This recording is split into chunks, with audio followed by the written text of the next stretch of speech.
जो बड़े पैमाने पर इस्तेमाल करती हैं तो उनसे भी विफली साबित हुई हैं, जिन्हें देश की जनता एक बार नहीं बल्कि कई कई बार आजमा भी चुकी है। और अब आपको इन्हें और ज़्यादा आजमाने की ज़रूरत नहीं है। और अब आप लोगों को इस चुनाव में इन सभी विरोधी पार्टियों को यहाँ केंद्र की सत्ता में किसी भी कीमत पर आने नहीं देना है, जिनको आप लोग काफ़ी आजमा भी चुके हैं। हालांकि सत्ता प्राप्त करने के लिए यहाँ सभी विरोधी पार्टियाँ किस्म किस्म के साम दाम दंड भेद आदि हथकंडे इस्तेमाल करने की भी पूरी कोशिश करेगी, जिनसे आप लोगों को इस चुनाव में भी हर मामले में व हर स्तर पर काफ़ी ज़्यादा सावधान रहना है। और इस मामले में वैसे आप लोगों को ये मालूम है, चुनाव के दौरान यहाँ विरोधी पार्टियाँ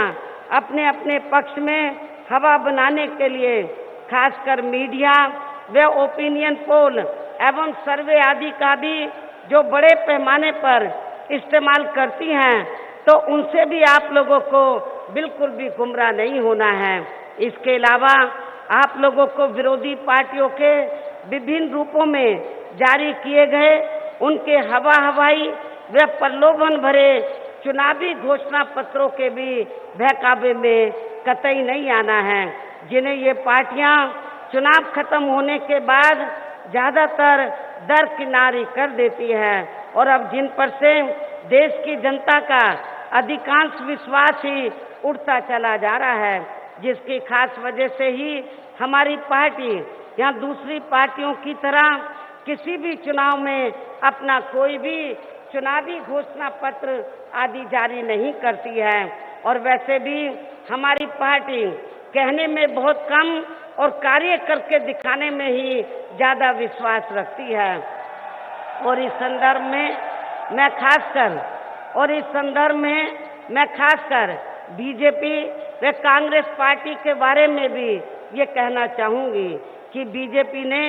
देश में पिछले लोकसभा के हुए आम चुनाव में अपने जारी किए गए चुनावी घोषणा पत्र में या केंद्र में अपनी सरकार बनने पर देश की जनता को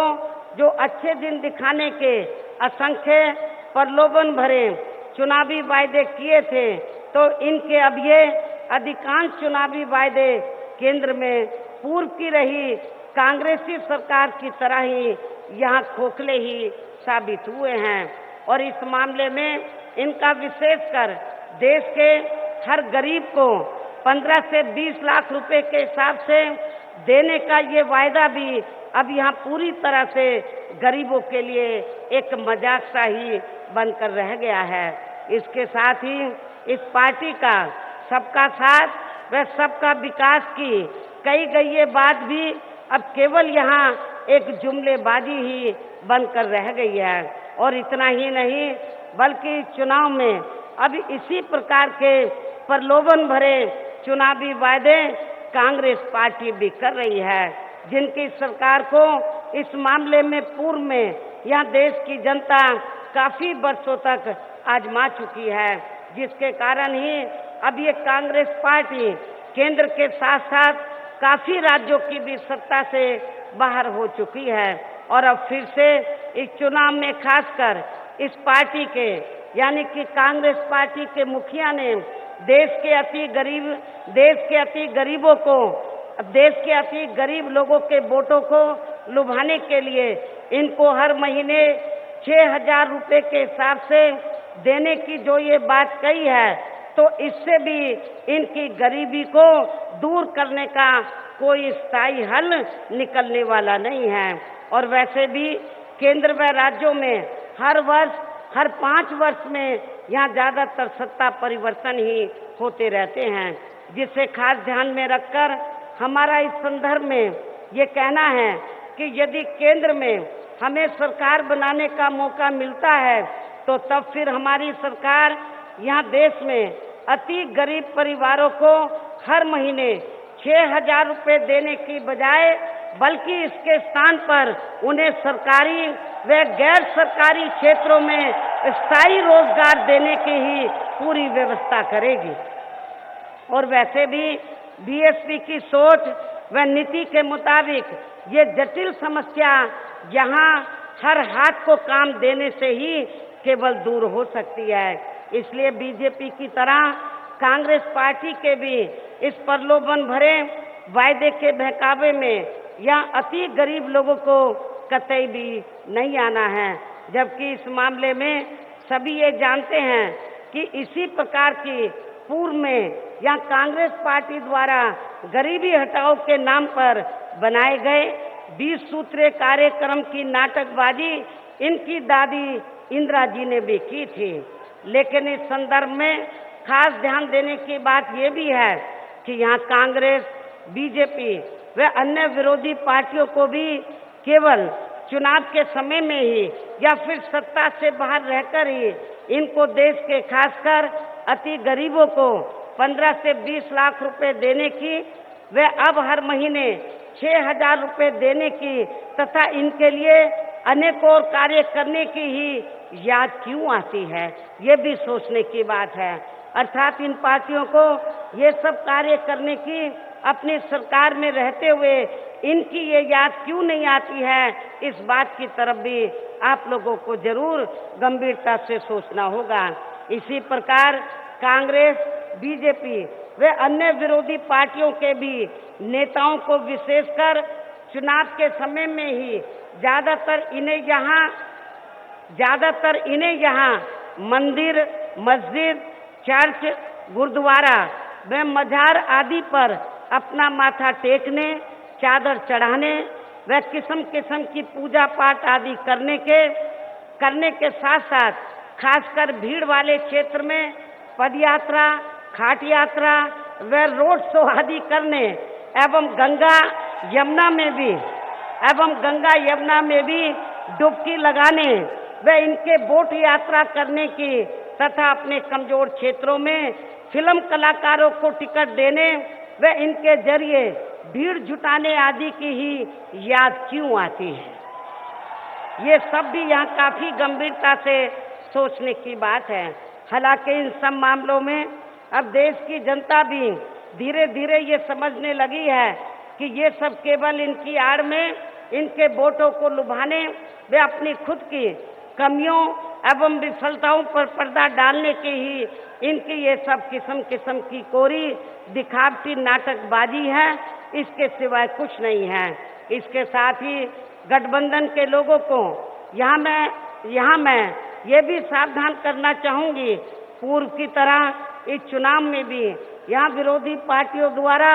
पर्दे के पीछे से बनवाए गए विभिन्न संगठनों व पार्टियों के जरिए इनके खड़े किए गए उम्मीदवारों को भी अपना वोट इन्हें अपने यार दोस्त, रिश्ते नातों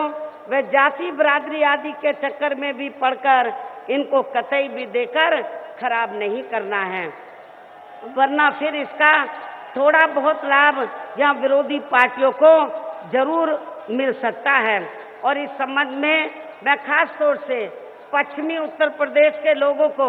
पश्चिमी उत्तर प्रदेश में आप लोगों को ये मालूम है कि यहाँ सर्व समाज के लोग रहते हैं, सभी धर्मों के लोग रहते हैं, लेकिन यहाँ पर पश्चिमी यूपी में और खासकर आपके सहारनपुर मंडल में, मेरठ मंडल में, मुरादाबाद मंडल में, बरेली मंडल में, ये कुछ ऐसे मंडल हैं जिन मंडलों में तो मुस्लिम समाज की आबादी काफ़ी ज़्यादा है, मुस्लिम समाज की आबादी काफ़ी ज़्यादा है। मेरा खासकर इस चुनाव में मुस्लिम समाज के लोगों को ये कहना है, आप लोगों को मैं ये सावधान करना चाहती हूँ और आप लोगों को भी मालूम है कि पूरे उत्तर प्रदेश में कांग्रेस पार्टी इस लायक नहीं है कि वो भारतीय जनता पार्टी को टक्कर दे सके। गठबंधन ही इस लायक है कि वो भारतीय जनता पार्टी को टक्कर दे सकता है। इसलिए मैं खास तौर से मुस्लिम समाज के लोगों को ये कहना सावधान करना चाहती हूँ। इस बात का एहसास कांग्रेस को भी है, लेकिन कांग्रेस पार्टी ने मुझे ये जानने के लिए मिला है, कांग्रेस पार्टी ये मानकर चल रही है हम जीते या ना जीते लेकिन गठबंधन नहीं जीतना चाहिए। तो इसलिए कांग्रेस पार्टी ने, जो मुझे रिपोर्ट मिल रही है ज़्यादातर कांग्रेस पार्टी ने तो जगह जगह ऐसी जाति और ऐसे धर्मों के लोगों को खड़ा किया है जिससे भारतीय जनता पार्टी को फायदा पहुंच जाए। तो इसलिए मैं मुस्लिम समाज के लोगों को ये कहना चाहती हूँ, मैं ज़्यादा दूर की बात आप लोगों के सामने नहीं रख रही हूँ, मैं सहारनपुर लोकसभा की सीट की बात आपके सामने रख रही हूँ। आप लोगों को मालूम है, सहारनपुर लोकसभा की सीट के मुसलमानों को ये मालूम है कि हमारे कैंडिडेट का, हमारा ये जो मुस्लिम समाज का कैंडिडेट है, तो इसका टिकट हमने बहुत पहले फाइनल कर दिया था, लेकिन कांग्रेस पार्टी का टिकट फाइनल नहीं था। तो इन कांग्रेस को भी मालूम है कि सहारनपुर में कांग्रेस को कोई और दूसरा वोट मिलने वाला नहीं है, लेकिन मुस्लिम समाज के लोगों को मैं ये बताना चाहती हूँ, आप लोगों को अपना वोट बांटना नहीं है, बल्कि आप लोगों को एक तरफा अपना वोट बीएसपी के लोगों को, बीएसपी के यानी कि समाजवादी पार्टी और आरएलडी के उम्मीदवारों को ही देकर तो आप लोगों को इन्हें कामयाब बनाना है। और आप लोगों को ये भी मालूम है कि हर लोकसभा की सीट पर काफी बड़ी तादाद में बीएसपी का बेस वोट है, और अब तो समाजवादी पार्टी के लोग भी मैदान में उतर पड़े हैं, हमारे जाट भाई भी मैदान पे उतर पड़े हैं, सर्व समाज के लोग मैदान में उतर पड़े हैं। तो मुझे ऐसा लगता है, मैं खास तौर से मुस्लिम समाज के लोगों को ये कहना चाहती हूँ कि आप लोगों को भावनाओं में बहकर, रिश्ते नातों यार दोस्तों के चक्कर में आकर अपने वोट को बांटना नहीं है। यदि आपको इस चुनाव में बीजेपी को हार का मुंह उत्तर प्रदेश से दिलाना है तो आप लोगों को अपने वोट को बांटना नहीं है, बल्कि एक तरफ अपना वोट गठबंधन के उम्मीदवारों को देना है। ये मेरी खासकर मुस्लिम समाज के लोगों से ये अपील है। इस प्रकार यहाँ गठबंधन के लोगों को ये सभी सावधानियां बरतकर पहले इस लोकसभा आम चुनाव में बीजेपी को केंद्र की सत्ता में आने से रोकना है, और फिर इसके बाद आगे चलकर इस पार्टी को उत्तर प्रदेश की सत्ता में भी आने से जरूर रोकना है। उत्तर प्रदेश से भी तो मोदी के साथ साथ योगी को भी भगाना होगा आपको, तभी फिर यहाँ केंद्र व उत्तर प्रदेश में भी, तभी फिर यहाँ केंद्र व उत्तर प्रदेश में भी बीजेपी के चल रहे, खासकर इनके जातिवादी, संकीर्ण, सांप्रदायिक, द्वेषपूर्ण व पूंजीवादी तथा अहंकारी, तानाशाही व अन्याय वाले राज से भी काफी कुछ मुक्ति मिल सकती है। इन्हीं जरूरी बातों के साथ ही अब मेरा यही कहना है कि आप लोगों को अपने खुद के वे अपने प्रदेश के एवं देश के भी हित में अपने वोटों को इन सभी विरोधी पार्टियों को न देकर केवल यहाँ अपने बने इस गठबंधन को ही देना है, जो ये केंद्र में अपनी सरकार बनने पर यहाँ पूरे देश में अपनी सर्वजन हिताय व सर्वजन सुखाय की नीतियों पर आधारित ही सरकार चलाएगा। इसके साथ ही केंद्र से जुड़ी उत्तर प्रदेश की जो भी यहाँ स्थानीय समस्याएं होंगी, खासकर पश्चिमी उत्तर प्रदेश की, इसके साथ ही केंद्र से जुड़ी आपके पश्चिमी उत्तर प्रदेश की जो भी यहाँ स्थानीय समस्याएं होंगी तो उन्हें भी फिर जरूर दूर कर दिया जाएगा। और इस मामले में मैं फिर इस बात को दोहराना चाहती हूँ, आपके पश्चिमी उत्तर प्रदेश में किसानों का हर स्तर पर विशेष ध्यान रखा जाएगा। इसके अलावा देश व आम जनहित के कार्यों को करने के साथ साथ यहाँ समाज में खासकर कमजोर एवं उपेक्षित वर्गों के हितों का हर मामले में विशेष ध्यान रखा जाएगा। और तभी फिर यहाँ हमारे महान संतों, गुरुओं एवं महापुरुषों में भी खासकर महात्मा ज्योतिराव फूले, श्री छत्रपति शाहू जी महाराज, श्री नारायण गुरु, बाबा साहब डॉक्टर भीमराव अंबेडकर, डॉक्टर राम मनोहर लोहिया, चौधरी चरण सिंह व मान्यवर श्री कांशीराम जी आदि का भी अधूरा रहा सपना जरूर साकार हो सकता है, जिसके लिए अब आप लोगों को या अपने इस बने गठबंधन के सभी उम्मीदवारों को जरूर कामयाब बनाना है। और इसके लिए अब आप लोगों को वोट पड़ने वाले दिन सबसे पहले सुबह उठते ही अपने अपने पोलिंग बूथों पर अपना वोट डालने के लिए जरूर जाना है। और इसके साथ ही मैं आप लोगों को ये भी कहना चाहती हूँ कि इस मामले में हमारी महिलाएं भी कतई भी पीछे नहीं रहेंगी। हमारे कार्यकर्ताओं का हर पोलिंग बूथ पे, जो हमारी पोलिंग बूथ की कमेटी है, सेक्टर की कमेटी है, उनकी ये जिम्मेवारी बनती है कि कोई वोट हमारा पड़ने से ना रह जाए, उनका एक एक वोट डलवाना आप लोगों की ये नैतिक जिम्मेवारी बनती है। इस उम्मीद के साथ ही अब मैं आप लोगों से यही अनुरोध करती हूँ कि यहाँ उत्तर प्रदेश में बीएसपी, सपा व लोकदल के बने इस गठबंधन ने यहाँ आपके इस क्षेत्र में जिन लोगों को भी अपना लोकसभा का प्रत्याशी बनाया है, तो उन्हें आप लोगों को जरूर कामयाब बनाना है। और इसके लिए यहाँ आपके सहारनपुर लोकसभा की सीट से इस गठबंधन के बीएसपी के उम्मीदवार श्री हाजी फजलुर रहमान को बिजनौर लोकसभा की सीट से, श्री मलूक नागर को कैराना लोकसभा की सीट से, वर्तमान में महिला सांसद तबस्सुम हसन को मुजफ्फरनगर लोकसभा की सीट से, चौधरी अजीत सिंह जी को व बागपत लोकसभा की सीट से इनके सुपुत्र श्री जयंत चौधरी को भी, हालांकि इनका प्रोग्राम बागपत का कल मेरठ में है, लेकिन ये इधर आए हैं, आपके रिश्ते नाते भी बागपत में होंगे,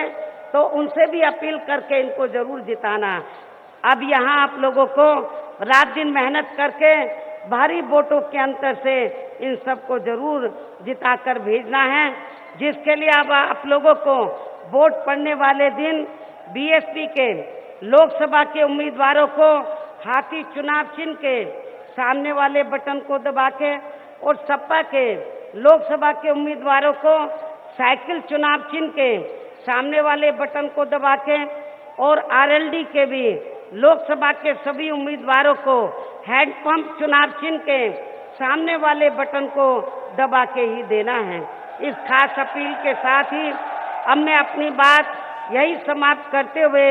आप लोगों से रजा लेती हूँ, लेकिन अब मेरे बोलने के तुरंत बाद ही सपा अध्यक्ष श्री अखिलेश यादव इस चुनाव को लेकर अपनी जरूरी बातें आप लोगों के सामने रखेंगे, और फिर इनके बाद लोकदल के अध्यक्ष, लोकदल के राष्ट्रीय अध्यक्ष वे मुजफ्फरनगर लोकसभा की सीट के भी उम्मीदवार चौधरी अजीत सिंह भी अपनी बात रखेंगे। और अब मैं अपनी बात यही समाप्त करती हूँ, और मैं श्री अखिलेश यादव को कहती हूँ वे तुरंत आकर अपनी बात आप लोगों के सामने रखें। अब मैं आप लोगों से यही रजा लेती हूँ। जय भीम, जय लोहिया व जय भारत।